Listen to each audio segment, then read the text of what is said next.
Começou aqui, né? Bom dia. Bom dia. Bom dia, irmãos.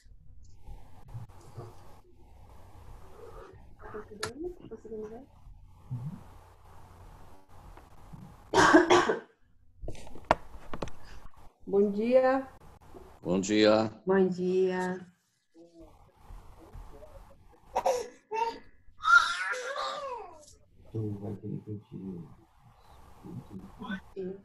Cortar seu cabelo.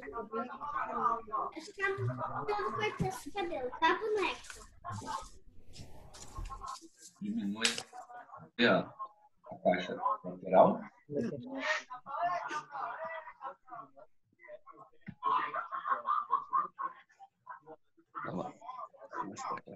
Senta aqui.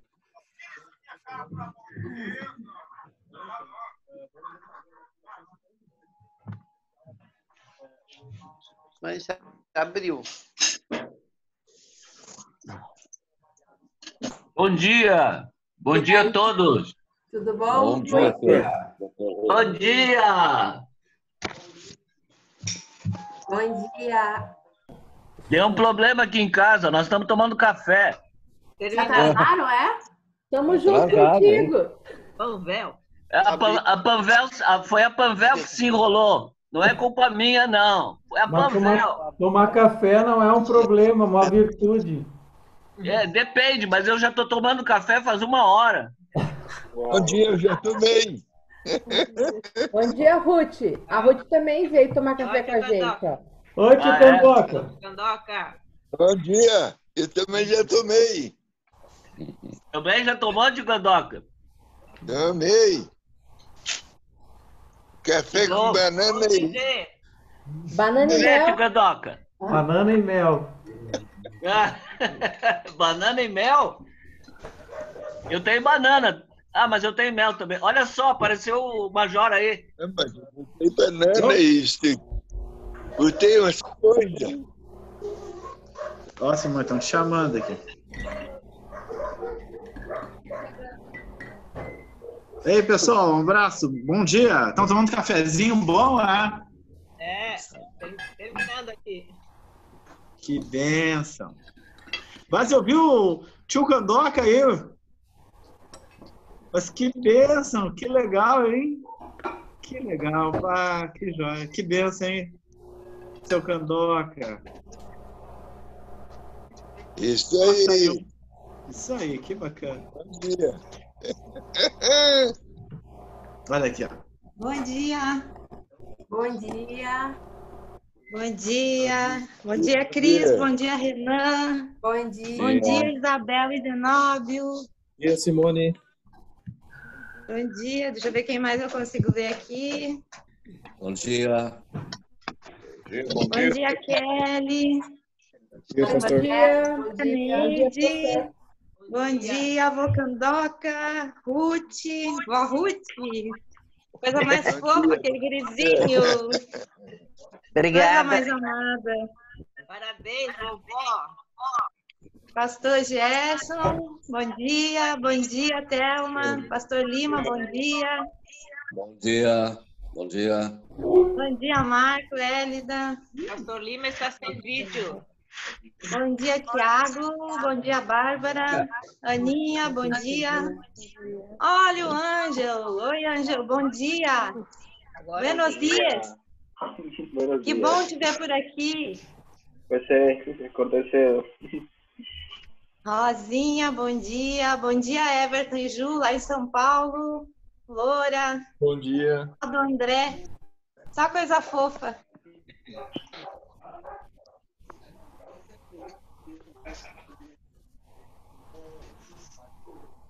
No 10h05, podemos começar de repente? Podemos? Acho que a maioria do pessoal não conhece o Ângel, que está aí junto com a gente. Ele vem mais nos jovens, ele é venezuelano e está estudando aqui no Brasil. Está visitando hoje a classe integrada. Manda um Eu oi. vi que é só ele que está visitando. Bom dia. Buenos dias. Buenos dias, senhor. Buenos dias. Que tal? Que tal está acá? Nossa, você fala muito bem espanhol, né? No, solamente hace un teatro. Obrigado, obrigado. Pouca folga esse pessoal. Eu aparece ótimo. Vamos iniciar então, pessoal? Vamos. Tentar não estender muito aqui para não dar o conflito no final ali das 11 horas com os joias e juniores, porque daí eu não consigo falar mais nada aqui. Quem é que vai fazer uma oração para nós aí? Pastor Gerson, tá aí no meio, bem no meio da minha tela. Acho que é contigo. Amém. Vamos orar então, meus irmãos. Então, em nome de Jesus, eu vou fechar os microfones aí, não é, Cris? Vou fechar, peraí. Feito. Querido Deus e Pai, nós exaltamos o Teu nome, Senhor Jesus, porque cremos, Paizinho Santo, que Tu tens nos dado ferramentas, ó Deus querido, métodos pelas quais nós podemos nos aproximar, primeiramente, da Tua palavra, também do Senhor, e também nos aproximarmos dos outros. Usa, Senhor, a Tua serva, Senhor, na condução, Senhor amado, da explicação da lição, e que possamos, ó Deus, não ser apenas aqueles que ouviram uma boa palavra, mas que possamos deixar que esta mesma palavra cause transformações, que faça efeito poderoso em nossos corações e nossa alma, que possamos ser uma terra fértil, Senhor Jesus, para que Tu venhas nos ministrar de forma poderosa nesta manhã. Assim entregamos, ó Deus amado, a nossa classe e também as demais classes que daqui a pouquinho mais já estarão também iniciando. Em nome do Senhor Jesus, essa escola, Senhor, ela Te pertence e nós exaltamos o Teu nome por isso. Conduz a Tua serva, então, para a glória do Teu nome, Jesus. Amém.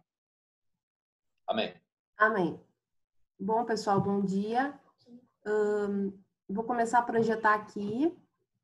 Eu já peço antecipadamente desculpa se der alguma confusão aqui, porque como eu estou gerenciando a sala, a apresentação, o Thiago está me ajudando aqui, mas daqui a pouco eu posso fazer alguma coisa que bagunça um pouco aqui. Deixa eu ver se eu consigo botar vocês aqui no ladinho para ver se eu enxergo um pouco, pelo menos. Qualquer dúvida que vocês tiverem, botem no chat, levante a mão, que pelo menos até às 11 o Thiago vai me ajudar aqui a identificar quem estiver querendo falar, quem estiver fazendo alguma colocação. Certo? Vocês estão vendo aí a apresentação? Estão todo mundo enxergando? Beleza? Então, hoje a nossa lição, né? O título dela é A Prática de Testemunhar o Evangelho, Sugestões. É uma lição bem prática, não sei se todo mundo pegou a sua revista aí, mas é uma lição bem prática, né? E eu vou tentar fazer algumas colocações que me vieram assim à mente conforme eu ia estudando essa lição. E vamos ver onde a gente chega hoje, né? Então, nosso texto áureo. Faço tudo isso por causa do Evangelho para ser coparticipante dele. Em 1 Coríntios 9, 23. E 2 textos inspirativos. Portanto, não se envergonhe de testemunhar do Senhor, nem de mim, que sou prisioneiro dele, mas suporte comigo os sofrimentos pelo Evangelho segundo o poder de Deus, em 2 Timóteo 1 e 8. E depois, qual é, pois, a minha recompensa? Apenas esta, que pregando o Evangelho, eu o apresente gratuitamente, não usando assim dos meus direitos ao pregá-lo. Porque, embora seja livre de todos, fiz-me escravo de todos, para ganhar o maior número possível de pessoas. 1 Coríntios 9, 18 e 19. Então, testemunhar o Evangelho. Quais são os objetivos da nossa lição hoje, né? Conhecer o que a Bíblia ensina sobre habilidades específicas, né, dessa prática de testemunhar o Evangelho, perceber a importância da criatividade, né, com equilíbrio e direção do Espírito Santo, e praticar ali os nossos pezinhos, né, testemunhar o Evangelho. Então, esses são os rumos que eu vou tentar seguir nessa lição hoje aqui, neste foco de testemunhar o Evangelho. Como a nossa lição trata de testemunhar e testemunhar o evangelho, me veio esses 2 versículos aqui, que são versículos que todo mundo conhece, que todos vocês conhecem muito bem, que são muito característicos, né? O primeiro, ele tem sido a base de todas as nossas últimas lições sobre o Espírito Santo, sobre os dons, né? Que é, mas receberão poder quando o Espírito descer sobre vocês e serão minhas testemunhas em Jerusalém, em toda a Judéia e Samaria e até os confins da terra. Em Atos 1 e 8, né? Que o recebimento do poder do Espírito Santo para testemunhar. Nós viemos estudando isso nas nossas últimas lições, desde o início dessa revista aí, neste trimestre. E depois o texto que trata daquilo que a gente chama de a grande comissão, né? O ide do Senhor. E disse-lhes, vão pelo mundo e pregue o evangelho a todas as pessoas. Quem crer e for batizado será salvo, mas quem não crer será condenado. Ou seja, a gente tem aqui as 2 palavras-chave da nossa lição de hoje, né? Minhas testemunhas, e pregar o evangelho. Um evangelho, uma mensagem que é tão importante que ela define não só salvação, mas como também condenação, né? Para aqueles que não creem. Então, antes de a gente entrar na parte prática, digamos assim, eu queria abordar duas definições, digamos assim. O que é testemunhar e o que é o evangelho? Parece simples, né? E depois as estratégias para testemunhar o evangelho. Contar uma anedota para vocês aqui. Eu trabalho na prefeitura e eu sou chefe de equipe. E quando eu estava para ganhar ali, uns 7 anos atrás, eu estava coordenando um projeto bem grande. E eu queria deixar, eu não ia conseguir terminar, eu queria deixar para o meu colega que ia me substituir o máximo de informações possível. Então, eu fui lá, catei nos meus e-mails de 1 ano de projeto, imprimi um monte de material em ordem, organizei uma pilha de material desse tamanho assim. Daí eu peguei e dei pro meu estagiário, fura aí, coloca um grampinho para mim poder guardar isso daqui. Daí eles foram, levaram o dia inteiro fazendo e me devolveram o negócio. Quando eu vi, o negócio estava todo desordenado. O que os queridos fizeram? Eles pegaram, dividiram as folhas e cada um fez o seu próprio furo, depois juntaram tudo. Obviamente que não fechou. E a partir dali, eu me lembro que eu chorei, eu cheguei a chorar, estava muito sensível por causa da gravidez, assim, né?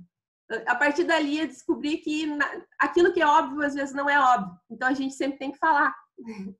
Isso, quem trabalha com pessoas, quem trabalha com equipes, o Renan está balançando a cabeça ali, é uma coisa que a gente descobre, que aquilo que nos parece óbvio, às vezes, não é óbvio para as pessoas. E mesmo nós, que às vezes estamos no evangelho desde que a gente nasceu, né? Muitos de nós aqui nascemos dentro da igreja, às vezes a gente passa por cima de algumas coisas. E quando a gente vai com detalhes nessas coisas, a gente consegue descobrir verdades que às vezes não estavam claras para nós, que às vezes a gente não entendia muito bem, que às vezes precisava de uma melhor orientação, um melhor esclarecimento. Então, apesar de básico, apesar de simples, eu queria passar por esses passos hoje aqui. O que é testemunhar? O que é o evangelho? E então entrar nas estratégias para testemunhar do evangelho. O que é testemunhar, então? Se a gente for pegar lá na origem da palavra, lá na palavra original, testemunhar, que vem de martus, significa alguém que declara o que viu, ouviu ou soube por outros meios. Declara o que viu, ouviu ou soube por outros meios. E nós temos alguns usos disso no Novo Testamento. Um deles é num sentido mais legal, assim, como está ali em 2 Coríntios 13:1. Toda questão precisa ser confirmada pelo depoimento de 2 ou 3 testemunhas. Então, está ligada a uma questão legal, né? Traga alguém aqui que testemunhe, tem que ter 2 ou 3 testemunhas para que a gente possa aceitar essa situação. E a outra tem a ver com um sentido mais histórico, de alguém que presenciou alguma coisa, como lá em Atos 10:39. Nós somos testemunhas de tudo que ele fez na terra dos judeus e em Jerusalém, onde o mataram suspendendo no madeiro. Então, se a gente for resumir aqui em cima do significado da palavra, testemunhar diz respeito a falar. Tu tem que falar. Se tu não fala, tu não testemunha. Falar sobre algo que já aconteceu. Tu não testemunha sobre algo que vai acontecer. Tu não testemunha sobre algo que está acontecendo. Tu testemunha sobre algo que já aconteceu. Que tu viu, ouviu ou soube, certo? Parece básico, mas não é tanto. Testemunhar é falar sobre algo que já aconteceu. Então, essa é a primeira definição que eu queria trazer, que ficasse claro para nós essa manhã. E a segunda, o que é o evangelho? Se eu pedir para vocês me dizerem aí o significado de evangelho, eu vou ver as boquinhas se mexendo aí falando boa nova, boa notícia. Todo mundo sabe o que significa a palavra evangelho, certo? Certo. Então, se o evangelho é a boa nova e a boa notícia, então ele é aquilo que já aconteceu sobre o qual a gente deve testemunhar. Correto? Correto. Então, tá. Boa notícia sobre o quê, então? O que é essa boa notícia? Sobre o que é isso que já aconteceu e que a gente deve testemunhar. E daí, eu queria trabalhar com vocês um pouquinho o texto que está lá em Lucas 24. Se vocês quiserem pegar a Bíblia aí para poderem ir acompanhando, tá? O que acontece lá em Lucas 24? Nós temos um belo texto das Escrituras, que eu gosto muito, é um texto que eu acho muito, muito especial, que é o texto dos discípulos no caminho de Emaús, né? O que estava acontecendo ali? Jesus tinha morrido, era o terceiro dia, os discípulos estavam confusos, já tinha acontecido de manhã que as mulheres tinham ido ao túmulo, e o túmulo estava vazio, e elas voltaram, contaram, eles não acreditaram, né? Foram lá ver, estava vazio mesmo. E aí a Bíblia nos conta que esses dois discípulos, eles saíram de Jerusalém e eles estavam indo num caminho para Emaús, que era um povoado lá perto de Jerusalém. E no caminho eles estavam conversando sobre isso que tinha acontecido ali em Jerusalém. E aí Jesus se aproxima deles e eles não reconhecem Jesus e eles começam a conversar com Jesus e a contar para Jesus o que tinha acontecido. Ah, tu não sabe o que aconteceu lá em Jerusalém, tu é o único que não sabe, né? E daí eles falam sobre Jesus, que tinha sido um profeta, né? Poderoso em palavras e obras, mas que tinha sido morto, já era o terceiro dia, e tinha todas aquelas histórias confusas que as mulheres estavam trazendo, e eles não estavam entendendo nada. E aí eles falam para Jesus, e nós esperávamos que era ele que ia trazer a redenção a Israel. Então, qual é o contexto dessa fala, né? O que eles queriam dizer com isso? Que nós esperávamos que era ele que ia trazer a redenção a Israel. Bom, para Israel, para o povo judaico, digamos assim, exílio significava castigo pelos pecados. Quando Deus permite que a Síria venha e leve o reino do norte, que é o reino de Israel, e depois a Babilônia venha e leve o reino do sul, que é Judá, para o exílio, Deus diz expressamente que está fazendo isso por causa dos muitos pecados deles. Então, o exílio para Israel é por causa dos pecados. O exílio significa que eles não têm a presença de Deus. Eles não têm o perdão dos pecados. Enquanto eles estão no exílio, eles estão afastados da presença de Deus e eles estão sem perdão dos seus pecados. Certo? E aí, qual é a situação de Israel no tempo de Jesus? Eles tinham voltado fisicamente do exílio? Tinham, né? Eles tinham sido, os persas lá tinham permitido que eles voltassem para a terra. Mas eles continuavam sob domínio político, sob domínio econômico, sob domínio militar. Primeiro lá dos persas, mais tarde do Alexandre o Grande, né, com o Império Greco-Macedônio, depois a dinastia dos Seleucidas, e agora eles estavam sob domínio de Roma. Roma dominava Jerusalém, ali era uma província de Roma. E dominava de tal forma que os sacerdotes, por exemplo, não poderiam nem aplicar a pena de morte sem autorização dos governadores romanos. Tanto é que os judeus fazem todo aquele esquema para crucificar Jesus, acusando ele de ser contra Roma para que tenham a autorização para matar Jesus. Então, existe uma grande interferência, um grande domínio dos romanos sobre o povo judeu. Então, na prática, o que eles sentiam? Eles sentiam que eles ainda estavam no exílio, que eles ainda não tinham sido perdoados. Por quê? Porque eles continuavam sendo dominados. Então, eles aguardavam o quê? Eles aguardavam que chegasse o cumprimento das promessas, que chegasse o libertador que eles esperavam, que chegasse aquele que iria libertar eles finalmente do exílio, que ia trazer finalmente o perdão dos pecados. Então, é por isso toda essa decepção que eles têm quando Jesus morre, porque eles dizem o quê? Poxa, ele era um profeta poderoso em palavras e obras. Tudo parecia indicar que este homem seria o homem que seria o libertador. Nós acreditamos nisso. Mas agora ele morreu. E quem morreu e morreu numa cruz, quem morre na cruz é amaldiçoado, né? Não tem condições de ser isso. Então, essa é a decepção que está acontecendo no coração desses discípulos. E por isso que eles falam, e nós esperávamos que ele ia trazer a redenção a Israel. Eles estavam esperando que Jesus viesse e trouxesse a libertação deles do exílio, e trouxesse o perdão que eles não tinham recebido ainda, e trouxesse a presença de Deus. E Jesus morre.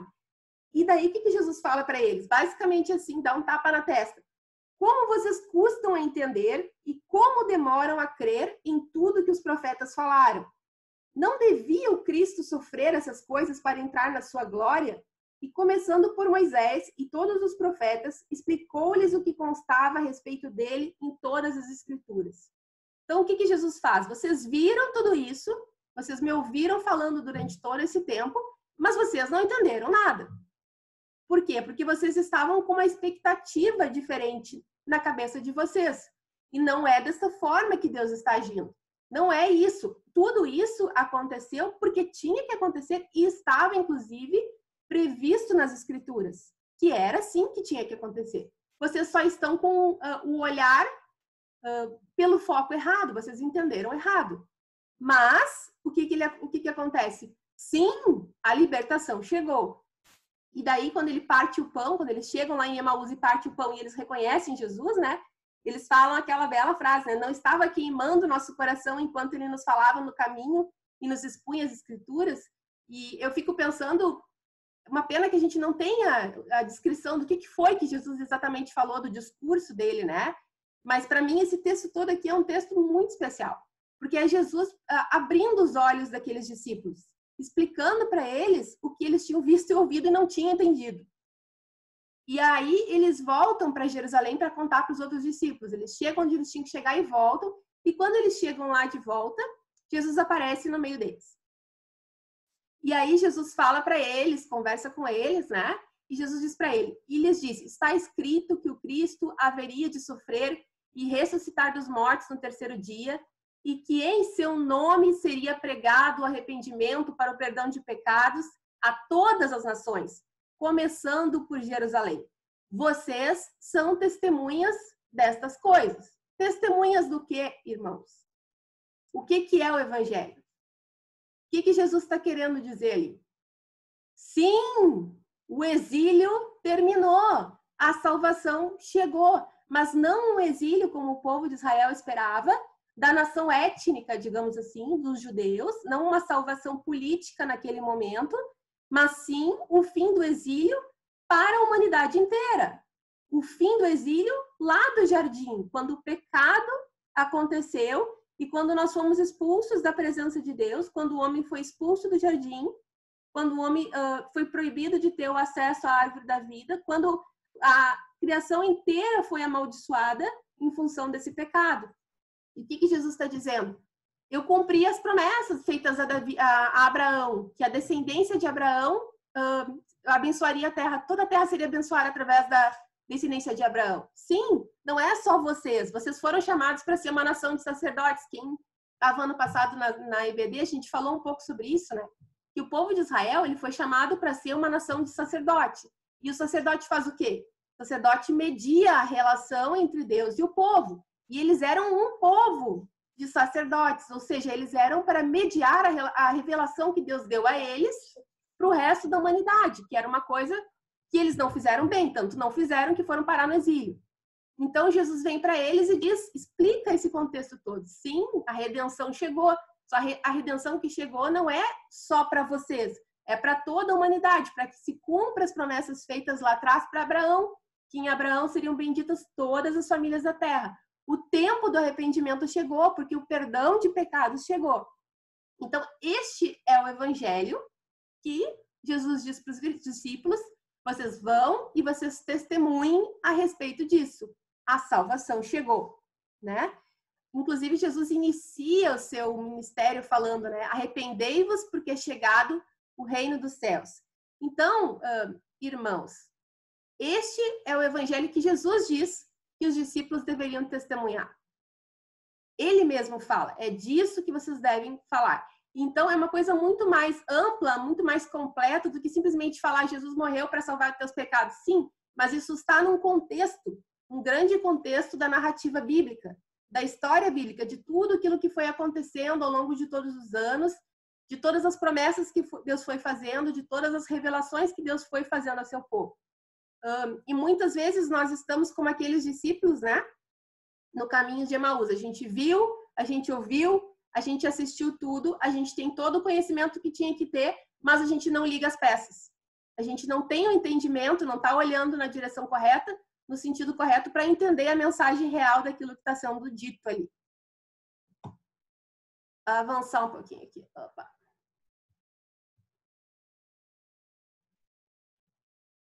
Então, a partir dali, Jesus sobe aos céus e seus discípulos estão lá em Atos, no Pentecostes, né? E recebem o Espírito Santo, que o Senhor disse que deveriam ficar e esperar até receber o Espírito Santo. E eles começam a anunciar este evangelho que Jesus explicou para eles o que seria. Então, até depois eu diria para vocês assim, peguem o livro de Atos dos Apóstolos e leiam o livro de Atos pensando sempre nessa perspectiva, assim, de entender como é que os discípulos, porque são muitos discursos, digamos assim, que estão registrados em Atos, como é que os discípulos faziam ou entendiam este testemunho? Como é que eles testemunhavam do evangelho? Peguem todos os discursos, primeiro começa com os discursos de Pedro, né? E depois mais para o final com os discursos de Paulo, e vejam de que forma eles fazem esse testemunho do evangelho. De que forma eles falam daquilo que eles viram, ouviram e que aconteceu, e como eles fazem esse link. E vocês vão ver que eles sempre vão ir para as escrituras, porque o povo judeu tinha esse contexto todo. Então, eles vão para a escritura e mostram que o Senhor é um cumprimento de promessas por A, B e C. Ele chegou, de fato, o Redentor chegou, ele ressuscitou. E falar em ressuscitar naquele tempo não era uma coisa tão normal, não era uma coisa tão comum, não era muito bem aceito, não eram todos que acreditavam na ressurreição. Existem várias polêmicas, né? Registradas no livro de Atos, com Paulo especialmente, e ele usa isso em alguns momentos, e eles sempre ressaltam muito isso. Jesus ressuscitou, ele morreu, mas ele ressuscitou. Então, logo no dia do Pentecostes, quando Pedro faz esse discurso, como é que ele fala isso, né? Ele anuncia o cumprimento das profecias com o derramamento do Espírito lá profetizado por Joel para os últimos dias, e, portanto, a chegada da salvação, porque os últimos dias chegaram. Anuncia Jesus como o descendente prometido a Davi, ressurreto, conforme profetizado, e exaltado à direita de Deus como Senhor e Cristo, né? E ele convida sempre para a salvação. Arrependam-se e cada um de vocês seja batizado em nome de Jesus Cristo para perdão dos seus pecados. Esta é a mensagem do Evangelho.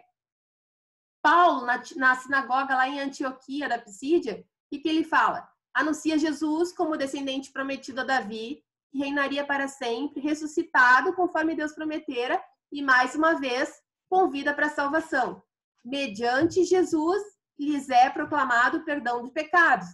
Por meio dele, todo aquele que crê é justificado de todas as coisas das quais não podiam ser justificados pela lei de Moisés.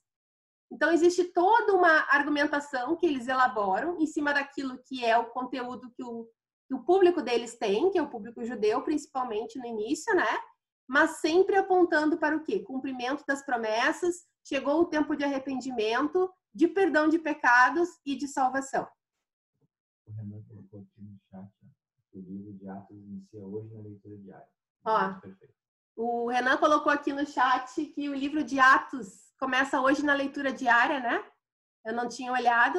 Então, é um momento perfeito para vocês lerem aí. É um livro de leitura bem boa, né? Uma leitura fácil, rápida, bem histórico, assim. Então, adiantem a leitura aí, leiam o livro de Atos. 1, 2 vezes. Eu vou lendo e vou anotando. É bom ler quando a gente tem um objetivo, né?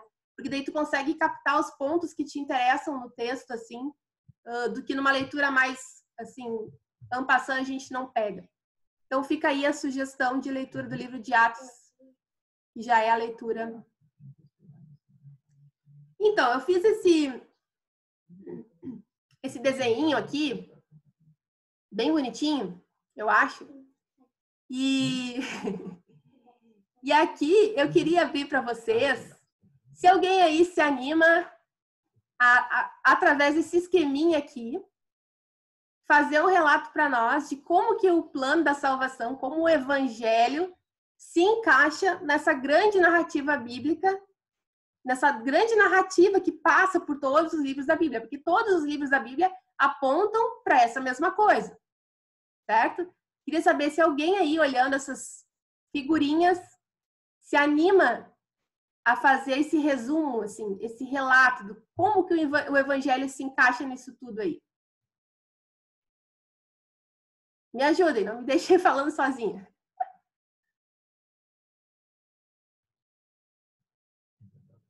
Tá falando, Isabel?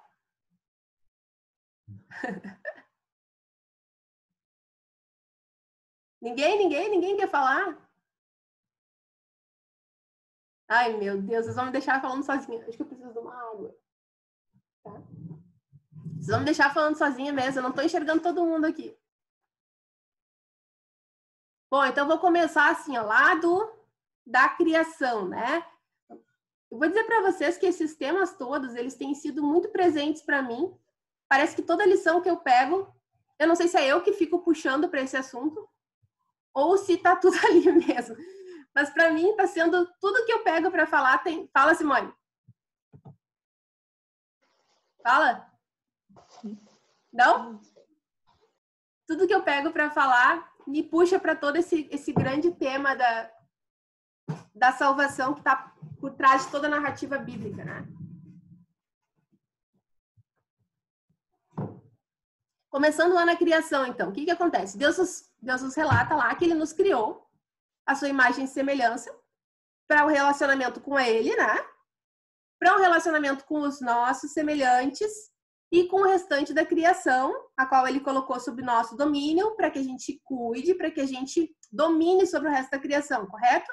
Então, estava tudo certinho lá no início, estávamos todos lá bonitinhos, todos não, né? Mas a humanidade representada, digamos assim, estava tudo certinho com esse propósito, né? O que acontece? Existe a desobediência e o pecado entra no mundo. E por meio do pecado, a morte, né? O pecado faz o quê? Quebra o nosso relacionamento com Deus, tá? E nós somos exilados do jardim. Deus nos manda embora do jardim e, inclusive, impede o acesso à árvore da vida, para que, comendo do fruto, não vivam para sempre. Então, somos expulsos da presença de Deus, lugar onde Deus visitava Adão e Eva e tinha um relacionamento com eles direto. Tá? E junto com a queda do homem, toda a criação também é atingida. A criação é amaldiçoada, os relacionamentos sofrem, os relacionamentos são distorcidos e amaldiçoados. Correto até aí? Então, tudo isso acontece bem lá atrás. Mas, ao longo do desenvolvimento da história, Deus escolhe um homem, Abraão, né? E Deus faz uma aliança com Abraão. E Deus diz a Abraão que, através da descendência de Abraão, todas as famílias da terra seriam abençoadas. Deus faz uma promessa. Então, Abraão tem seus filhos, vai se desenvolvendo um povo, o povo vai parar lá no Egito, e aí Deus levanta Moisés, e Moisés é usado para tirar o povo do Egito. Para Moisés, Deus se revela pelo seu nome, Deus aumenta essa revelação, né? Deus dá a lei para Moisés, e Moisés e também diz ao povo de Israel que esse povo deveria ser nação santa e deveria ser reino de sacerdotes, ou seja, deveria mediar essa revelação que Deus está dando para eles para o resto da humanidade. O que acontece? Isso acontece? Não acontece, né? O povo de Israel a história do povo de Israel é pecar e mais pecar e pecar e mais pecar, e aí eles vão indo. Então surge Davi e Deus promete a Davi que da descendência de Davi reinaria para sempre. Então Deus vai renovando as suas promessas e o tempo vai avançando até que chega um momento na plenitude dos tempos, né, que é o termo usado nas escrituras, em que Deus entra na história e ele envia seu filho para morrer no nosso lugar, para satisfazer a justiça de Deus. E este filho, ao mesmo tempo, é o Cordeiro de Deus, que tira o pecado do mundo, né? E também é o sumo sacerdote que oferece propiciação pelos nossos pecados. Ele estabelece a paz entre Deus e a criação, nos reconcilia com Deus, né? E nele todas as promessas são cumpridas, desde as promessas feitas a Abraão, passando por Moisés, por Davi, as promessas que Deus faz ao seu povo são cumpridas. E o Senhor inaugura o seu reino entre nós. Correto? Ele está inaugurado entre nós. O Jesus é a primícia da nova criação. Ou seja, a sua ressurreição já é aquilo que vai acontecer depois. É um modelo daquilo que vai acontecer depois para todos nós.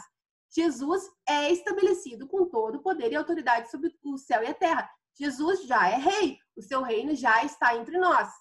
Certo? E é aqui que nós estamos. O Evangelho anuncia isso. Jesus já é rei. Seu reino já está entre nós. As promessas já foram cumpridas. Tá tudo pronto? Tá tudo feito?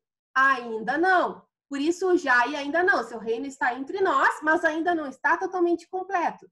E aí nós vamos lá para Apocalipse 21, que o pastor Lima pregou nesses dias, né? Que é um texto que para mim traz muita esperança, que é o momento em que a Nova Jerusalém desce do céu e vem para a terra, né? Para a nova terra. E um dia, essa Nova Jerusalém, essa cidade de Deus, descerá até nós. O tabernáculo de Deus estará com os homens, com os quais ele viverá. Ou seja, a promessa de retorno completo à presença de Deus vir e habitar entre nós. Nesse reino não haverá o que mais, que o pastor Lima falou lá, não haverá mais pecado. E se não haverá mais pecado, não haverá mais morte, nem tristeza e nem dor.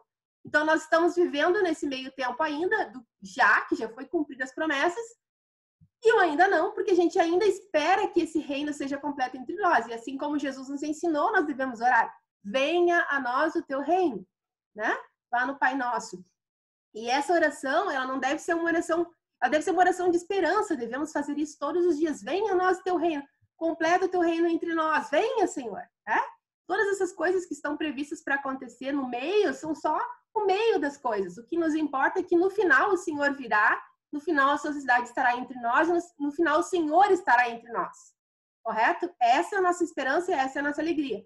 E é isso que o Evangelho traz. E é essa a mensagem do Evangelho. E é isso que nós devemos falar e devemos viver e devemos transmitir para as pessoas.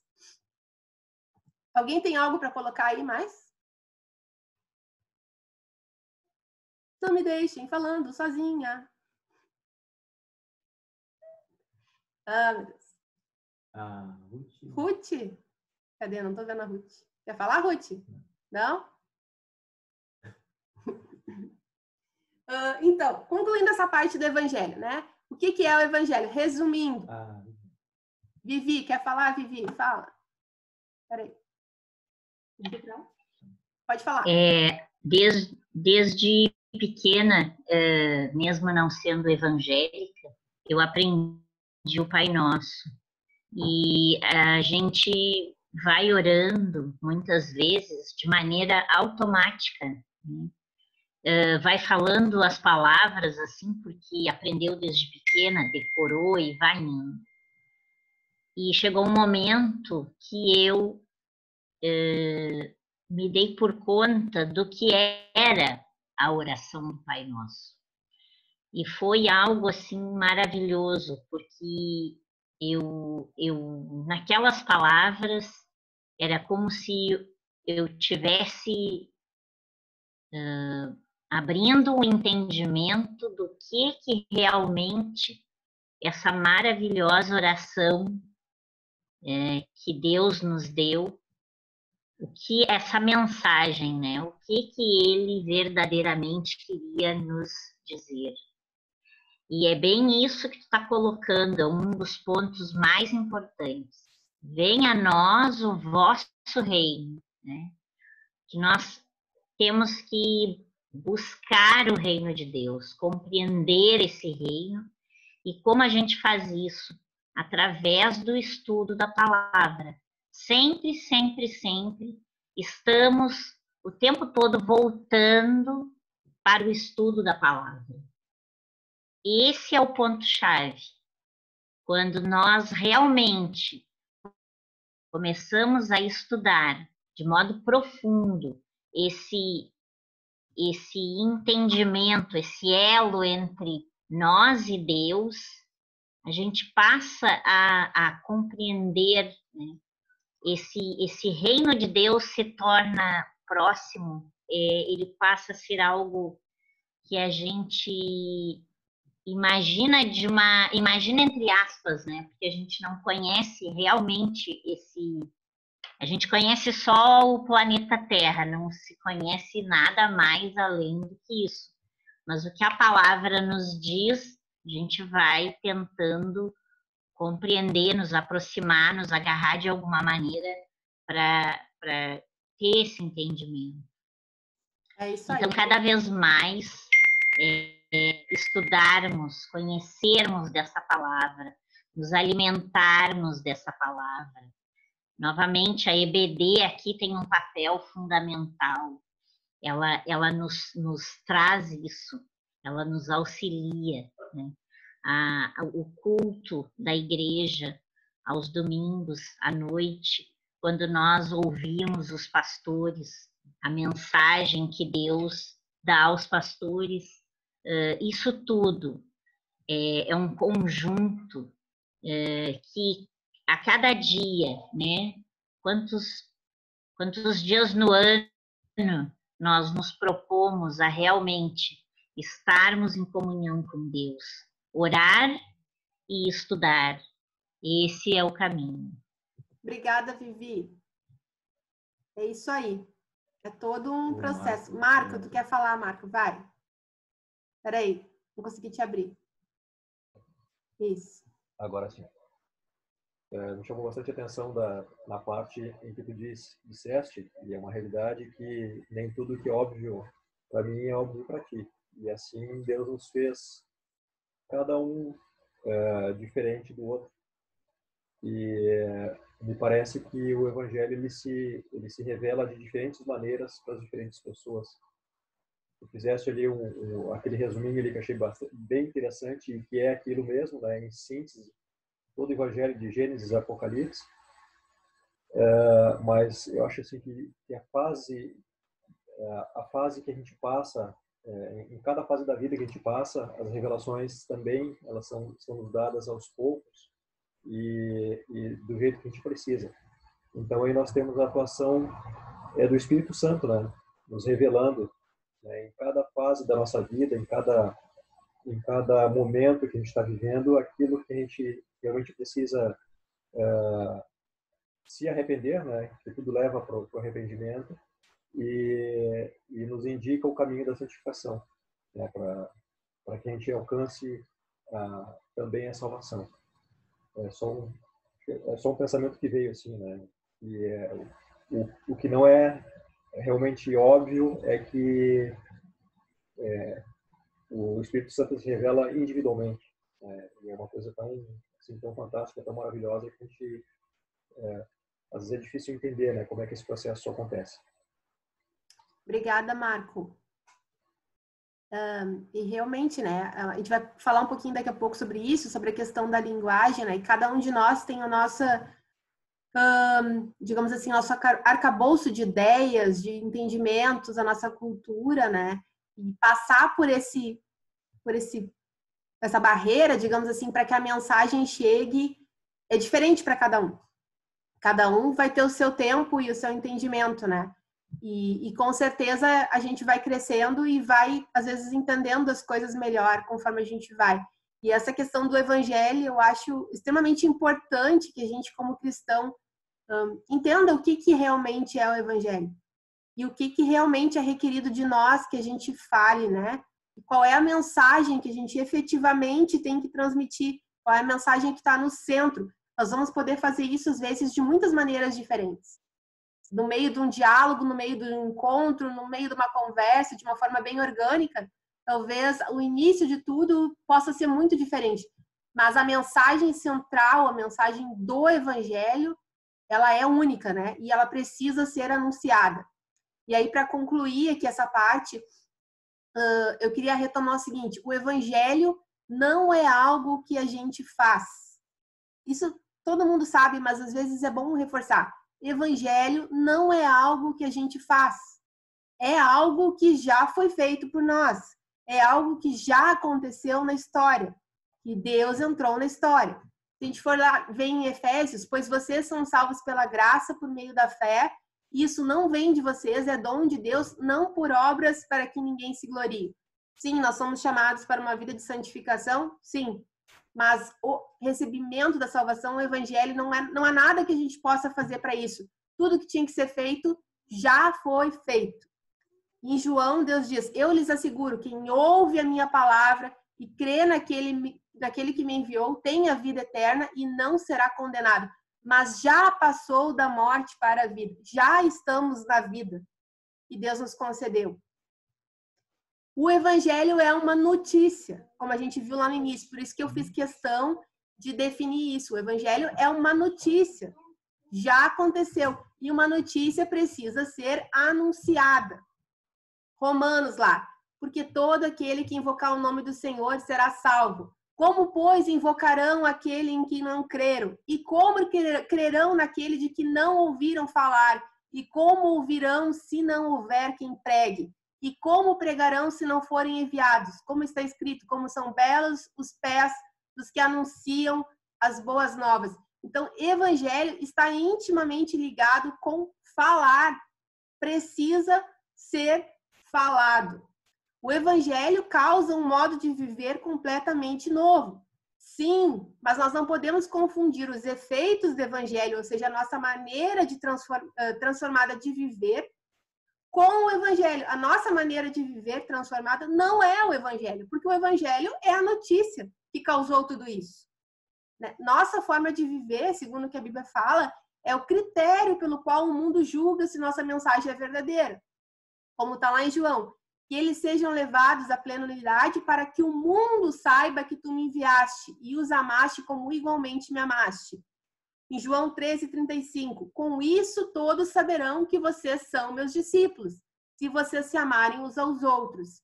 Então, por que é importante o nosso modo de viver? Porque ele é a causa, ele é a consequência do evangelho na nossa vida.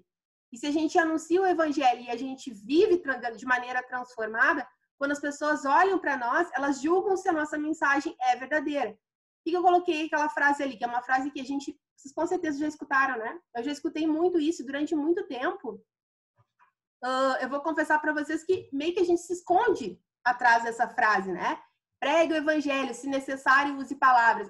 Então eu estou vivendo aqui corretamente, fazendo tudo certinho, vivendo da maneira transformada, indo na igreja, e a minha vida está anunciando o evangelho. Sua vida não está anunciando o evangelho, irmão, porque o evangelho precisa ser pregado. O evangelho significa o quê? Que Jesus veio, que a salvação chegou, que precisa haver arrependimento e perdão dos pecados. Tua vida, o teu modo de viver é muito importante, com certeza, ele precisa acontecer. Mas ele não é evangelho. Isso não te exime de abrir a tua boca e falar o evangelho.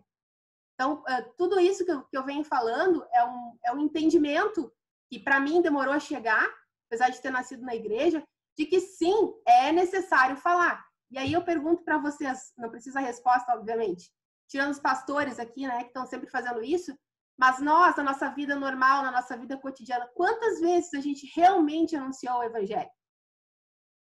Acho que talvez muitas vezes o que a gente faz é convidar as pessoas para ir na igreja para que o pastor anuncie o evangelho para elas. Quantas vezes nós realmente anunciamos o evangelho de Deus a alguém? E nós estamos sendo chamados neste momento, né? Nessa situação que a gente está vivendo, a reativar a nossa vida de testemunha do evangelho, certo? Como é que a gente faz isso? Como a gente tem feito isso? Estamos fazendo isso? Fizemos isso alguma vez na nossa vida? De fato?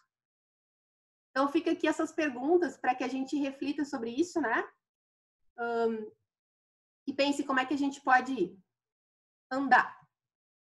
Entrando, então, na última parte aqui das estratégias para testemunhar do evangelho, né? Aí, voltando lá no nosso texto áureo, que o pastor pensou o finalzinho desse trecho aqui, e eu vou ler todo ele. Tornei-me judeu para os judeus, a fim de ganhar os judeus. Para os que estão debaixo da lei, tornei-me como se estivesse sujeito à lei, embora eu mesmo não esteja debaixo da lei, a fim de ganhar os que estão debaixo da lei. Meio confusa mas enfim. Para os que estão sem lei, tornei-me como sem lei, embora não esteja livre da lei de Deus, e sim sobre a lei de Cristo, a fim de ganhar os que não têm a lei. Para com os fracos, tornei-me fraco, para ganhar os fracos. Tornei-me tudo para com todos, para de alguma forma salvar alguns. Faço tudo isso por causa do evangelho para ser coparticipante dele. E esse é o nosso textual, né? O que está nesse contexto todo aqui? O Paulo está colocando as estratégias que ele usa para anunciar o evangelho. E o Paulo, se vocês forem ver, ele é um cara meio polêmico, assim. Ele tem, como ele vai anunciar o evangelho aos gentios, ele tem alguns problemas com a igreja de Jerusalém, com os judeus convertidos, que querem manter as normas da religião judaica, né? E Paulo, ele diz que ele usa as estratégias que ele precisa para anunciar o evangelho, e ele, por certo, é criticado por causa disso. E essa estratégia que ele apresenta aqui é que é flexibilidade. Não é um comprometimento, irmãos, porque ele jamais compromete a sua fé e a base da sua fé, mas ele usa aquilo que realmente é importante. Então, apesar de lá em Gálatas, ele tem que ter toda uma discussão sobre a circuncisão, né? E dizer que em Jesus nem circuncisão, nem circuncisão tem feito algum, e caso se deixe circuncidar Jesus, de nada lhe servirá. Quando chega um momento em que ele quer levar Timóteo com ele na jornada, ele circuncida Timóteo. Apesar de ele achar que não é necessário. Ele circuncida. Por quê? Porque todo mundo sabe que o Timóteo é filho de um grego, né? E isso vai causar rejeição na estrada, conforme ele vai levar Timóteo com ele para pregar o evangelho. Então ele faz o quê? Circuncida Timóteo. Tá bom. Isso não tem importância, circuncisão, não circuncisão, se para vocês é importante, façamos. Né? E mais tarde também, quando ele sobe a Jerusalém, o Tiago e os outros presbíteros de Jerusalém chegam para ele e diz: Paulo, aqui, ó, muitos judeus aqui estão falando que tu não segue mais as leis judaicas, né? Então eu vou te propor o seguinte: cumpre o voto aqui com esses homens que estão cumprindo o voto e vai com eles, passa pelos rituais de purificação e vai com eles até o templo, para que vejam que tu não é esse cara que está destruindo a religião judaica, digamos assim. E Paulo vai lá e concorda. Ok, vou lá e faço o que eu tenho que fazer. Mais uma vez aqui, irmãos, isso não é comprometimento do evangelho. Tem coisas que tu não abre mão e tem coisas que são coisas superficiais. E Paulo usa isso. Ele usa isso para poder transmitir o evangelho. Como ele diz lá em 1 Coríntios 10:33, um pouquinho depois desse trecho. Também eu procuro agradar a todos de todas as formas, porque não estou procurando o meu próprio bem, mas o bem de muitos, para que sejam salvos. Então, isso vai lá um pouco no que o Marco falou, na questão da linguagem, né? A questão daquilo de como é que tu vai se fazer entender pelas pessoas, aquilo que pode criar uma barreira para que a mensagem não seja ouvida, e aquilo que não é importante que está criando essa barreira. E como é que a gente pode se posicionar em relação a isso? Então, são estratégias para que a gente possa testemunhar o evangelho para que a mensagem seja ouvida. Porque não estou procurando o meu próprio bem, mas o bem de muitos para que sejam salvos. Mais uma estratégia de Paulo, um exemplo de uma estratégia de Paulo que eu queria colocar aqui, que ela é bem característica, que é quando Paulo chega lá em Atenas, né? Ele chega em Atenas e a Bíblia diz explicitamente que ele anda por Atenas enquanto ele está esperando os discípulos. E ele se indigna, porque Atenas tem ídolos para todos os lados. Né? Se alguém já foi em Atenas, há muitos templos, há muitos deuses, ainda hoje tem lá as ruínas. Né? E ele chega e ele começa a falar nas sinagogas, nas praças, e de repente eles chamam ele, os homens da cidade chamam ele para o Areópago, que é o lugar onde havia os discursos, se conversava sobre isso lá na frente. Né? E eles querem ouvir o que Paulo tem a dizer. E como é que Paulo se posiciona? Paulo vai falar de Davi? Paulo vai falar de Moisés? Paulo vai falar de Abraão? Como? Nada disso faz parte do imaginário, digamos assim, daqueles homens que estão ali em Atenas. Então, o que ele usa? Ele usa elementos da cultura deles para poder falar o que precisa ser falado, que é anunciar o evangelho. Então, ele começa lá sutilmente. Olha, eu andei pela cidade e eu vejo que vocês são muito religiosos. A gente sabe que Paulo está bravo com aquela história toda. O que é esse monte de ídolos aqui? Mas ele não confronta, ele usa isso como um gancho para falar, vocês são muito religiosos. E eu passei e eu vi um altar ao Deus desconhecido. E esse Deus que vocês adoram sem conhecer é o Deus que eu vos anuncio. Então ele vai lá e cria esse link com uma cultura que ele com certeza conhece muita coisa dessa cultura, mas não é a mesma forma em que ele aborda o evangelho quando ele está falando com judeus ou com gregos convertidos, ou dentro do contexto judaico. É outra forma que ele aborda. E daí ele cita, eu não sei se vocês sabem, mas ele faz duas citações ali que são citações de poetas com poemas de louvor a Zeus. Ele usa lá, pois nele vivemos, nos movemos e existimos. É um poema de um cretense se referindo a Zeus. E ele faz esse link para dizer o quê? Deus não está longe de cada um de nós. Ele pode ser encontrado, né? E depois fala, também somos descendência dele, que é uma outra citação de um outro hino a Zeus, né? Para dizer o quê? Que a divindade não é feita por mãos humanas. Esses ídolos todos que vocês têm aí, isso não é Deus. Então ele faz o quê? O estabelecimento de um link para poder anunciar o evangelho. Ele vai na cultura, vai naquilo que eles podem entender, naquilo que eles podem compreender e busca os elementos que sejam necessários e suficientes para que ele anuncie o evangelho para eles. E no final, alguns se convertem realmente, né? Então a gente sabe, irmãos, que quem convence o homem do pecado, do juízo, da justiça é o Espírito do Senhor. Mas é necessário que a gente anuncie o evangelho. E é necessário que a gente faça isso de uma maneira que as pessoas entendam, dentro da cultura delas. Com certeza, os missionários que estão em missões transculturais, ontem a gente estava com uma missionária no culto de jovens, né? Eles têm essa noção bem clara de que eles precisam entender a cultura para poder saber como que a mensagem pode chegar. Mas às vezes a gente acha, porque a gente está aqui todo mundo na mesma cultura, que a gente vai falar e as pessoas vão entender. Só que não é verdade, porque as pessoas têm contextos diferentes e culturas diferentes. E às vezes aquilo que a gente está falando não está chegando nela, porque ela não está entendendo, não bate com a cultura dela, não tem a ver com a cultura dela, né? Então aqui fica esse primeiro ponto, assim, estabelecimento de link, de terreno comum, de coisas que possam ser entendidas para que a mensagem possa ser entregue. E aí, aqui na revista, o pastor apresenta algumas sugestões de estratégias para estabelecer esse link, digamos assim, para que o evangelho possa ser anunciado. E duas das estratégias que ele coloca aqui são estratégias que visam uma pessoalização, digamos assim, né? Tu transformar isso numa coisa tua. Então, tu fala da experiência da tua conversão ou de algo que Deus fez na tua vida. O que ele fala? É muito prático quando a gente traz isso para um terreno da experiência, que eu estou falando de mim, estou falando do que eu vivi, daquilo que eu experimentei, daquilo que aconteceu comigo, que a outra pessoa que está comigo, ela pode ter essa empatia, pode conseguir entender dessa forma. Mas também é meio perigoso, né, irmãos? Porque quando a gente começa a falar da gente, às vezes a gente se estende demais. E às vezes a gente fala mais da gente do que qualquer outra coisa. Então, quais os cuidados que a gente precisa ter em relação a isso? O objetivo que a gente tem é anunciar o evangelho. Cristo, o perdão dos pecados, a salvação oferecida. O nosso testemunho de conversão, digamos assim, ou aquilo que Deus fez na nossa vida, é o meio que a gente vai usar para isso. Ele não pode ser o centro disso. Você não é o centro, Cristo é o centro. Então, aponte sempre para o amor de Deus, para aquilo que Deus fez. E é difícil, porque quando a gente começa, que nem eu falei, a gente começa a falar da gente, a gente só fala da gente. E a gente perde o foco, a gente entra nas experiências, e às vezes a pessoa está falando e a gente continua falando sobre nós, porque eu.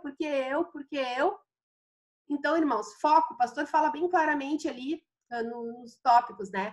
Tenha foco, fale com simplicidade, objetivamente. Se precisar, escreva antes os seus pontos, do que você quer falar. Organize os seus pensamentos, né? Não deixe para a última hora para que você comece a falar assim, embole e ninguém entenda nada.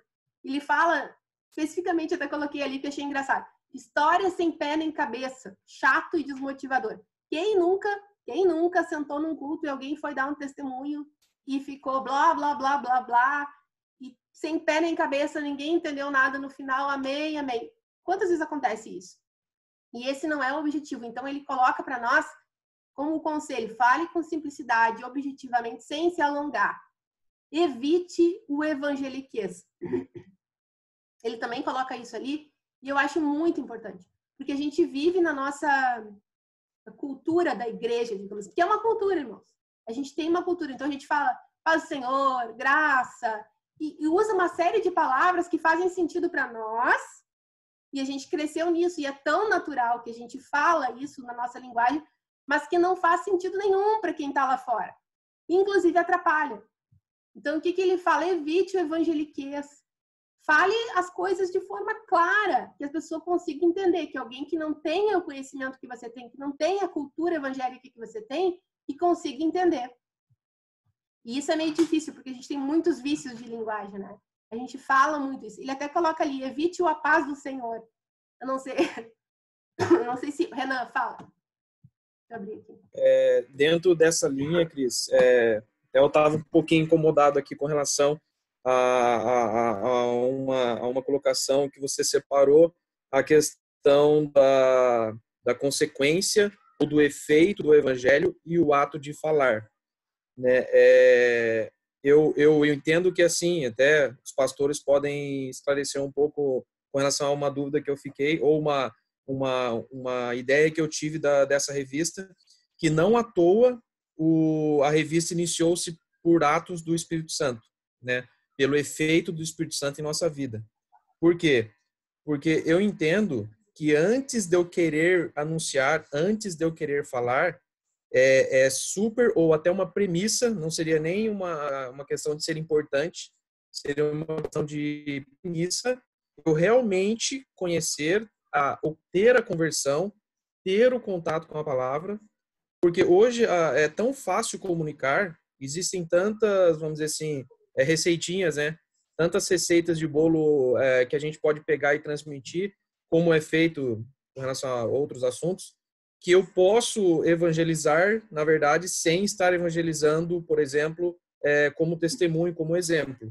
E aí eu fico até com receio de, às vezes, querer evangelizar, a pessoa olhar para a minha vida e falar, não, mas como que eu vou acreditar nessa palavra se não corresponde com o que realmente ele acredita em termos de vivência? Então, é uma dúvida, na verdade, até barra como eu penso hoje, né? De antes de realmente eu falar, essa conversão tem que ser genuína e o contato com a palavra tem que ser genuína. Né? Seria isso? Porque senão não faz sentido. E aí, por isso que faz aquela frase do slide anterior, que está com o X, que tu colocou, que para mim faz um pouco de sentido, assim. Antes de eu querer falar com palavras, eu tenho que falar com a minha vida.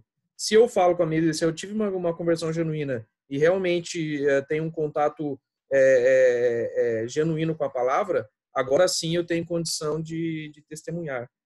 É isso mesmo?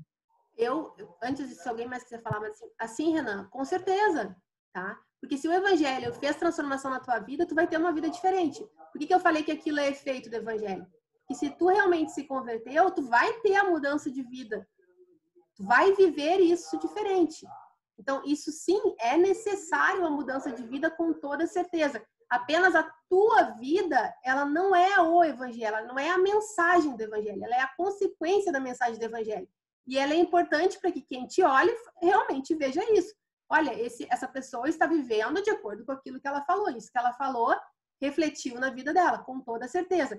A minha questão é que às vezes a gente se esconde por trás disso para não anunciar o evangelho. Não, eu já estou vivendo de acordo com o que Deus quer, com a minha vida de amor, sendo legal e fazendo bem e tudo mais. E aí eu não preciso anunciar o evangelho, porque a minha vida está anunciando o evangelho. Não, irmão, a pessoa precisa escutar, ela precisa escutar. Se não, como vão ouvir se não tem quem pregue?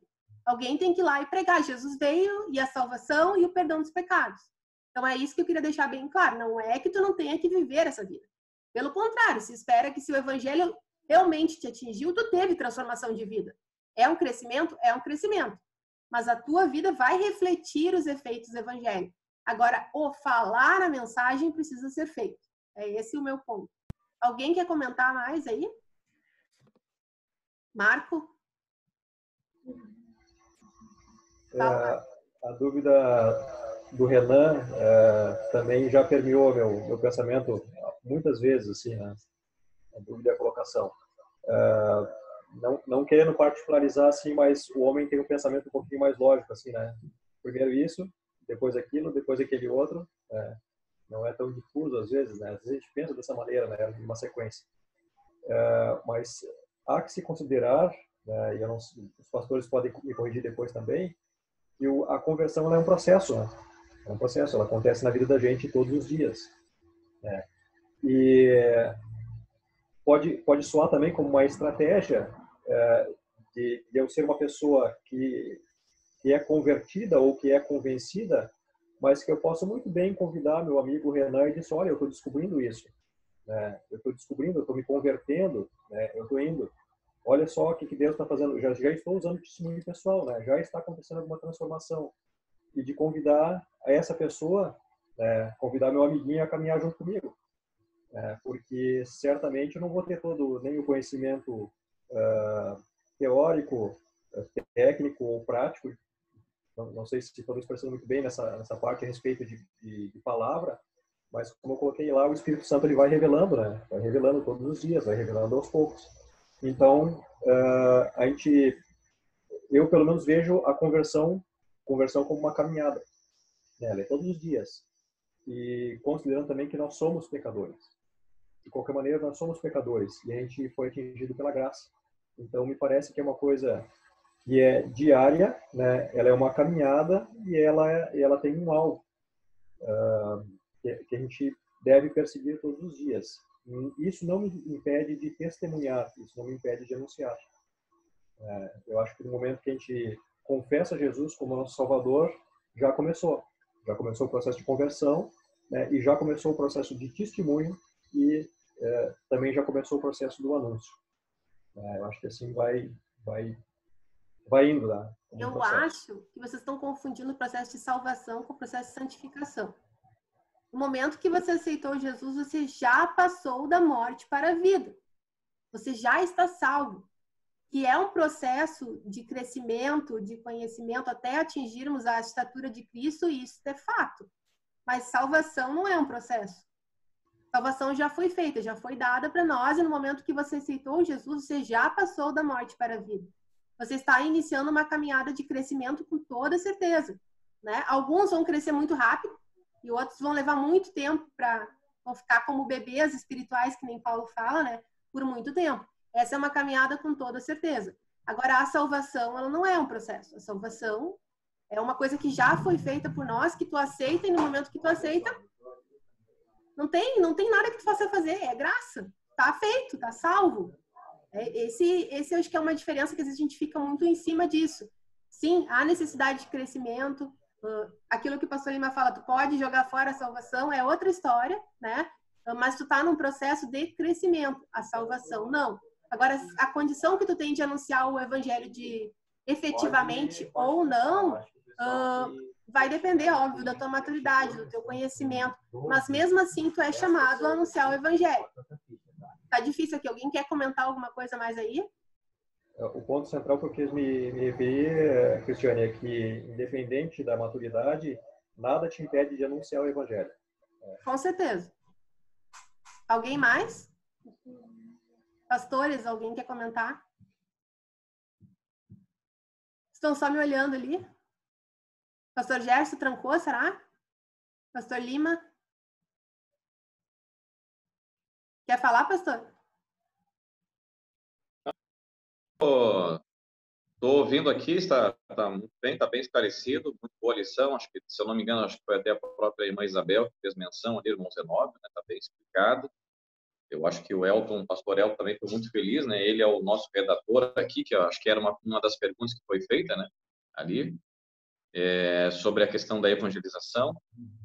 Eu acredito que realmente, assim, estamos, para mim, pelo menos, está bastante claro, a explicação também, Cris, está muito boa. Eu acredito que estamos realmente aqui bem esclarecidos com relação à questão de nosso testemunho, né? Da nossa fé e daquilo que precisamos fazer muito mais, talvez, com as nossas ações mesmo, do que com as nossas próprias palavras.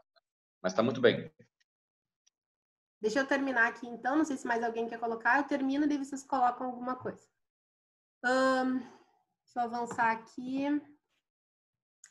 Outra sugestão que o pastor traz ali para estabelecimento de estratégia, né, para estabelecimento de link, é o compartilhamento da palavra de Deus, né? E aí ele traz alguns cuidados também. E eu gostei porque ele coloca de coisas bem práticas, assim, né? Que às vezes a gente fala, parece meio... Mas, enfim. O que ele coloca? Eu colocando primeiro aqui. Não seja um crente de maná. Todos vocês devem ter crescido, né? Com uma caixinha de maná em casa e ter aquele hábito de pegar um versículo de manhã. Estou na dúvida, pega um versículo, né? Então, o que é o crente de maná? Texto tem contexto, irmão. O texto bíblico não está lá para te dar respostinha como se tu estivesse jogando sorte. O texto tem contexto. Então, não seja esse crente que pinça um versículo para fechar com a situação, lendo só aquilo ali isoladamente, sem entender o contexto. Às vezes o contexto vai dizer o contrário daquilo que tu está querendo, e tu tá ali, eu me lembro de um maná que sempre tinha, a gente tirava quando a gente era criança, Deus te colocou por cabeça e não por cauda, e ainda era escrito errado, era cauda. E às vezes a gente é um crente de maná. A gente vai lá e pega um textinho solto dentro da Bíblia e a gente usa isso ao nosso bel prazer, né? E o que o pastor fala ali? Precisamos cuidar da interpretação do que se lê na palavra de Deus. Muitos citam e entendem a Bíblia literalmente. Ainda outros, por falta de compreensão do texto, das questões culturais e até mesmo do contexto, concluem erroneamente um princípio da palavra. Então, tenhamos muito cuidado com a forma como a gente trata a palavra, né? Estudemos a palavra, né? O obreiro aprovado, né? Que conhece e maneja bem a palavra da verdade. Tem uma citação aqui do Gordon Fee, que o pastor Rui com certeza vai gostar. Queremos saber o que a Bíblia significa para nós. E isso é certo. No entanto, não podemos fazê-la significar o que nos agrada e depois dar os créditos ao Espírito Santo. Então, assim, é necessário que a gente estude, que a gente entenda e que a gente não fique pensando versículos no meio da palavra para fazer fechar com aquilo que a gente quer que feche. Isso acontece muito em devocionais, eu tenho uma certa implicância com devocionais, né? Porque se pensa um versículo lá do nada, que aparentemente se encaixa com aquilo que a pessoa quer falar e se sai falando, não tem nada a ver uma coisa com a outra, o texto não quer dizer aquilo, né? Então, quando a gente vai usar essa estratégia de compartilhar a palavra de Deus como meio para propagar o evangelho, a gente tem que ter muito cuidado. Muito cuidado com o que a gente está fazendo, para não fazer que nem o pastor disse aqui, né? Daqui a pouco a gente está falando heresias. Também existem diversos pontos polêmicos na palavra. Nesses 2000 anos de igreja existem diferenças, e até hoje muitas diferenças não foram conciliadas. O Espírito Santo é uma delas, né? Tem muitas versões diferentes, né? E pessoas cheias do Espírito Santo têm visões diferentes, irmãos. Então, tenha, assim, humildade, tente não criar caos nessas coisas, né? Porque às vezes tu vai falar com alguém que tem uma outra visão e a outra pessoa também tem o Espírito Santo. Então, você tem todo o direito de ter a sua posição, o seu entendimento. Todos nós temos, obviamente, né? Mas tem que deixar espaço, porque tu não é o dono da verdade. Pode ser que tu não esteja certo. Alguém não está certo nessa história toda, né? E no final, você é embaixador de Cristo para transmitir a mensagem da reconciliação. Você não é embaixador de Cristo para qualquer outra coisa. E qual é a mensagem da reconciliação? De novo, é o Evangelho. Deus em Cristo estava reconciliando consigo o mundo, não levando em conta o pecado dos homens. É para isso que você é embaixador de Cristo, para anunciar o Evangelho, não para qualquer outra coisa. Então, depois leiam, quem tem aqui, né? O pastor coloca de forma bem prática isso, mas eu pensei aqui o que ele falou que me chamou a atenção. A gente tem que ter muito cuidado com a interpretação da Bíblia, sabe? Muito cuidado. E para isso a gente precisa estudar, irmãos.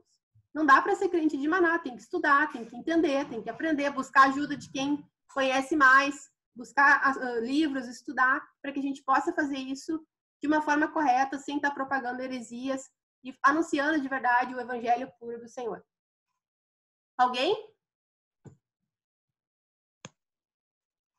Vou para o último aqui. E aí, a última estratégia que o pastor apresenta ali, né, é as suas ações.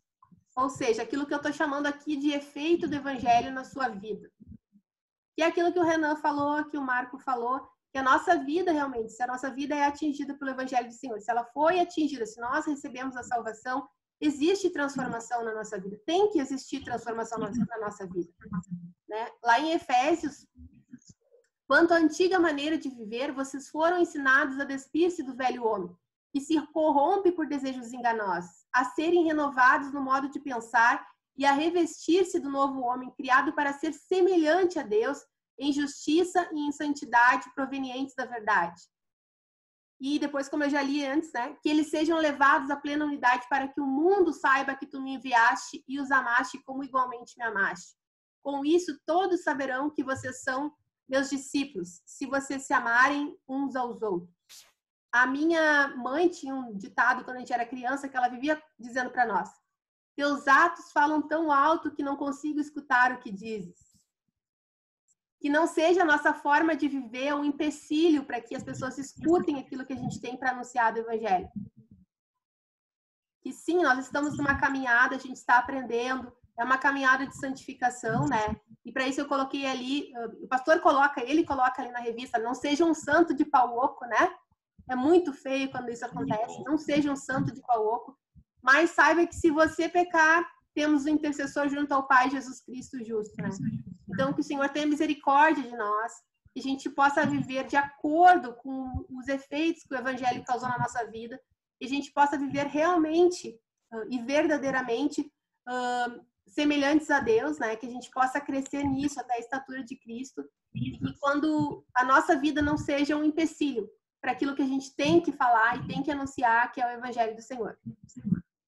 É isso que eu tinha para colocar para vocês. Eu abro para comentários. Fiquem à vontade aí. Eu não li. Se eu soubesse desse último slide, eu nem tinha feito a minha pergunta, tá? Fechou aí o raciocínio, perfeito. Eu não li o chat aqui, irmão. Tá? Obrigado. Eu não li o chat. Então depois eu vou ler com calma. Rui, quer falar, Rui? Fala. Bom dia, irmãos. Eu fiquei extremamente alegre pelo desenho que a nossa coordenadora colocou, e eu chamo o pastor Lima para junto da minha conversa, porque uma das coisas mais, digamos assim, delicadas de se tratar, Cristiane, é exatamente aquela figurinha que faz 35 anos que eu desenvolvi a partir de George Eldon Ladd, e que nos traz o conceito de já, mas ainda não. E eu acredito que você foi extremamente feliz em colocá-la, mas ela é delicada. Já temos promessas, mas não temos todas. Já iniciaram-se milagres, mas são apenas fagulhas infinitas de uma enorme fogueira que podem nos atrair, né, fantasticamente, e que não representam de modo nenhum uma visão do que será a realidade futura.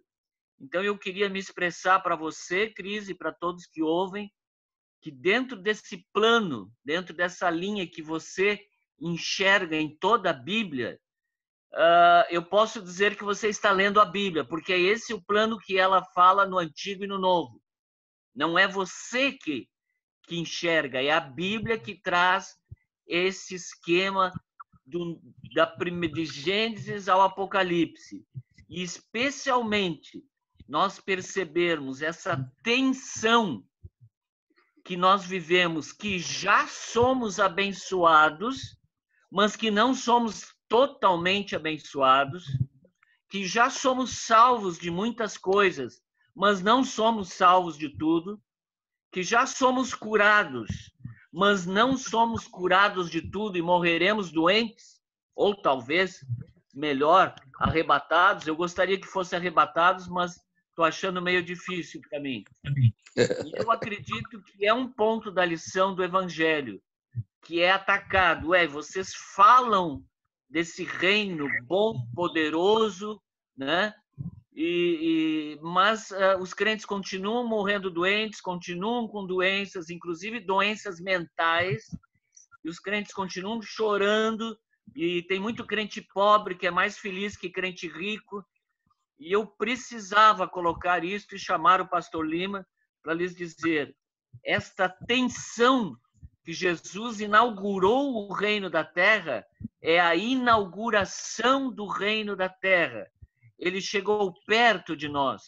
Já temos uma fagulha do que poderá, do que a nossa imaginação não alcança, do que será o céu. Essa fagulha se revela em amor, em gratidão, em solidariedade, em milagres, em curas, mas ela é apenas uma fagulha.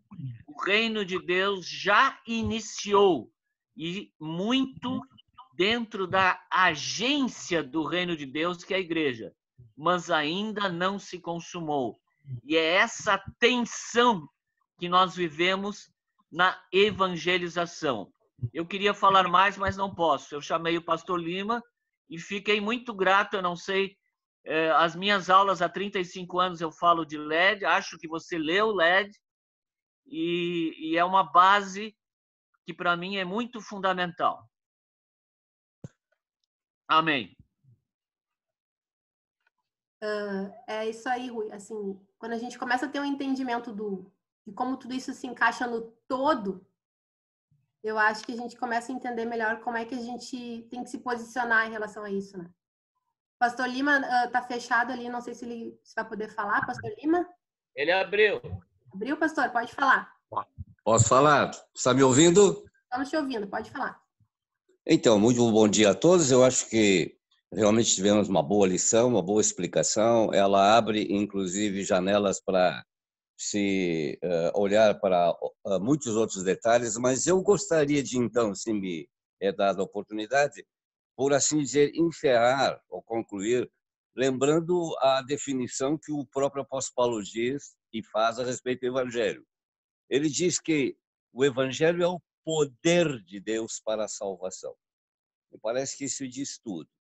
A nossa professora hoje foi bem feliz em, inclusive, iniciar bem, apontando com seus desenhozinhos para o início de toda essa tragédia humana, quando entrou o pecado. O pecado, desde que aconteceu no seio da humanidade, que naquela época era um casal, apenas lá no Éden, o pecado, digamos assim, detonou uma atividade muito séria de destruição daquilo que Deus tinha feito tão bom.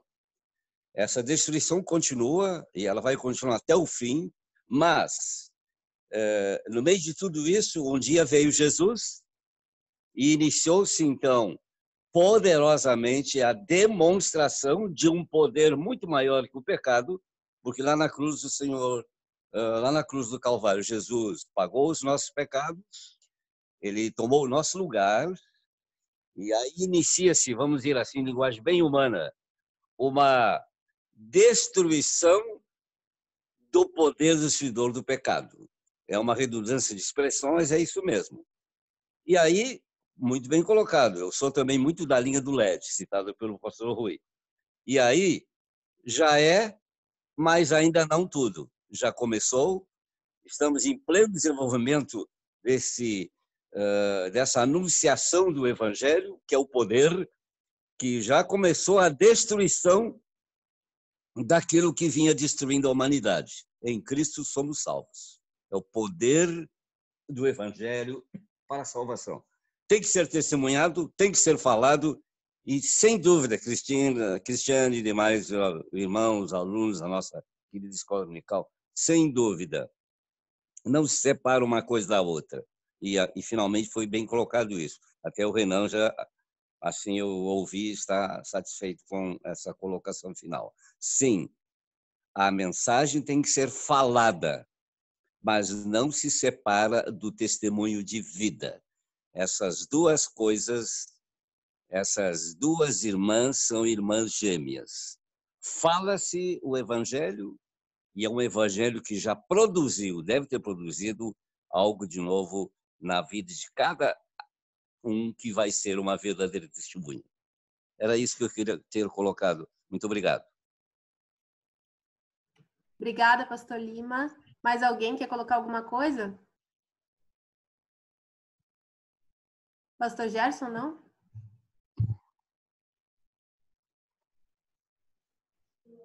Satisfeito, meus irmãos. Muito bom, muito bom. Bênção de Deus. Que Deus continue abençoando ricamente a todos vocês aí. Boas a tua explicação, Cris, as participações também. De minha parte, só gratidão mesmo ao Senhor aí por esse momento tão especial aí, maravilhoso para nós de manhã. Obrigada, pastor. Renan, tu ora para a gente encerrar e depois a gente tira a nossa fotinho. Amém.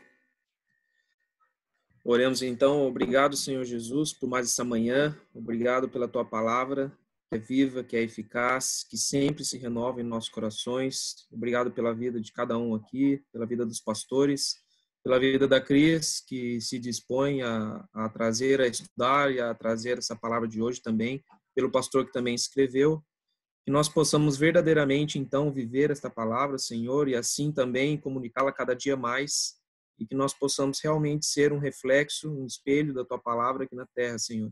Obrigado pela comunhão, obrigado por esse recurso que o Senhor nos disponibilizou, e que nós possamos estar cada dia mais crescendo e evoluindo, Senhor, não só no conhecimento, mas também na prática e na transmissão da tua palavra, Senhor. Obrigado, e nos dê um domingo na tua presença. Em nome de Jesus, te agradecemos por tudo. Amém, Senhor. Amém. Vamos abrir os nossos vídeos para a nossa foto matinal.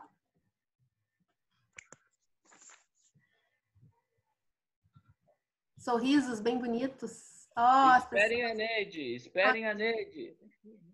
Todos prontos? Todos. Então tá, vou tirar. Feito, pessoal. Vou abrir aqui para vocês conversarem um pouquinho. Obrigado, Deus abençoe. De noite, às 19 horas, culto, não esqueçam. Não vão esquecer, eu sei. Todos liberados. O Carlão não entrou hoje, hein, Cris? Oi? O Carlão não entrou hoje, senti falta dele. Ah, não tô achando ele aqui. não entrou. Eu não consegui ver quem estava aqui, não. O Carlão tava entrando todas as semanas aí, só hoje que não. Mensagem para ele lá. Isabel, Zenóbio, Thelma, Rogério, Ruth. Vou passar aqui por todo mundo. Dani, Isabel. Era Samuel, 1. Eu mesmo. Quando é que vai chegar isso aí? Simone. Ai, meninos. Deixa eu atualizar os irmãos como é que tá a pitiquinha aqui. Ó, Cris. Deixa eu mostrar. Só atualizando aí a condição aqui da criança. Um abraço pessoal, Gatinha. Um abraço pessoal, Gatinha. Cadê o sorriso? Cadê o sorriso do meu pai? Tá enorme, hein, Renan? Hoje, Cris. Aí, vovó Ruth. Tiana. Tiana. Bom dia, bom dia. Ana, bom dia. Oi, Kelly. Kelly. Kelly. Oi, Lourinha. Loura Zi. Diana. Oi. Oi, tudo bom? Oi, Manaí. Muito bom, Cris, participar Meus irmãos, Deus abençoe a todos vocês. Obrigada.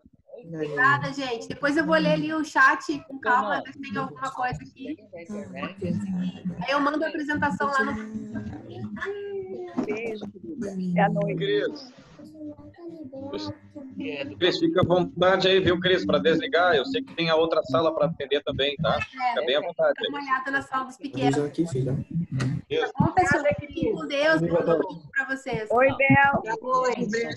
Tchau, tchau. Bom dia para todos. Bom dia. Deus abençoe. Bom domingo. Tolima. Abraço pra tia. Um abraço.